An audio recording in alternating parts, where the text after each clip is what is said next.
Hi అండి, నేను మీ రజితని. ఈరోజు రెసిపీ వచ్చేసి చిక్కుడుకాయ నిల్వ పచ్చడి ఎలా చేసుకోవాలో మీకు చూపిస్తున్నానండి. ఒక ప్యాన్ పెట్టేసేసుకొని ఆ ప్యాన్లో 1 స్పూన్ జీలకర్ర, 1/2 టీ స్పూన్ మెంతులు వేసేసి మంచిగా ఫ్రై చేసేసుకోవాలి. ఫ్రై చేసుకొని అది తీసి మరి వేరే ప్లేట్లో వేసేసుకొని అందులోనే ఒక 2 స్పూన్స్ ఆవాలు కూడా వేసేసుకోవాలి. అలా వేసుకొని మళ్ళీ ప్యాన్ పెట్టేసుకొని అందులో ఒక 3-4 స్పూన్స్ ఆయిల్ వేసేసి మనం చుంచి పెట్టుకున్న చిక్కుడుకాయని మంచి ఫ్రై చేస్తూ ఉండాలి. ఇలా ఫ్రై చేసుకుంటూ కాస్త సాల్ట్, ఒక 1/2 టీ స్పూన్ సాల్ట్ కూడా వేసుకోండి, తొందరగా మగ్గిపోతుంది. ఒక 1/2 టీ స్పూన్ పసుపు వేసేసి అలా కలుపుతూ మధ్యలో కలుపుతూ ఉండాలి. ఇలా లిడ్ పెట్టకుండానే చేసేసుకోవాలండి.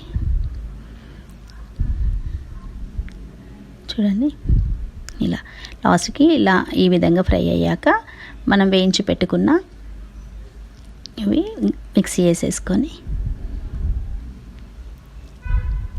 చూడండి ఇలా విధంగా మెత్తగా అయ్యేదాకా మిక్సీ వేసేసుకోవాలి. ఇది ప్లేట్లకు తీసేసుకొని అదే మిక్సీలో ఒక 10-15 ఎల్లిపాయలు కూడా మిక్స్ చేసి పెట్టుకోవాలి. వేయించుకున్న దాంట్లో మనం ఏదైతే పొడి చేసుకున్నామో అది ఒక 2 స్పూన్స్ వేసేసి మళ్ళీ దాని పోపు కోసము వేరే ప్యాన్ పెట్టేసి ఒక 4-5 స్పూన్స్ ఆయిల్ వేసేసి అందులో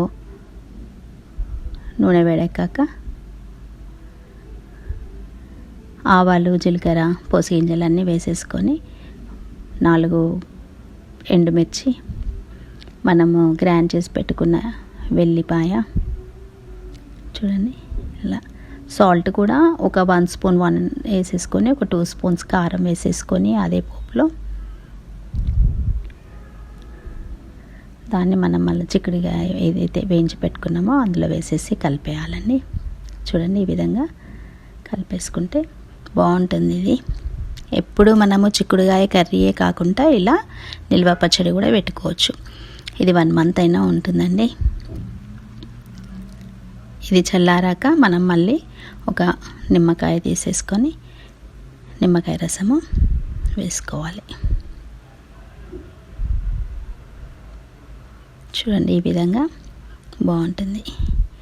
ఈ రెసిపీ మీకు నచ్చేది ఉంటే లైక్ చేయండి, షేర్ చేయండి, సబ్స్క్రైబ్ చేసుకోండి. ఓకేనా? చూడండి ఇది వేరే ప్లేట్లో తీసేసుకొని